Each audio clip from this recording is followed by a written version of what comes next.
binawag dito ng aking mga gastos ay pinagtulong-tulungan po ng mga barkada ko, ng mga tropa ko sa Binawi. Nagpapasalamat din po ako pwede po magpasalamat sa mga sponsor. Papasalamat po ako kay Bilas Arsenio Lopez, kay Herman Dia at kay J.R.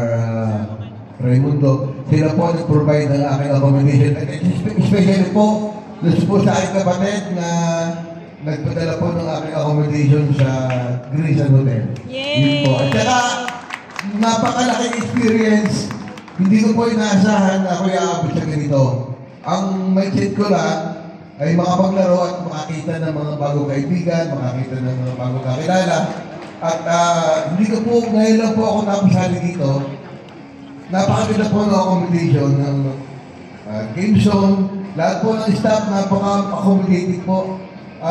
Pagka may reklamo kami, binibigyan agad. Minsan pag kayo may mga makukulit, lang sila, lagi lang sila nakatawa. Salamat po sa lahat ng staff ng game zone at saka kung ano pa. At saka sa mga executive po, salamat po. Sa referee at sa mga martial, maraming salamat po. Sa lahat na po, baka po may makakalimutan ako. Very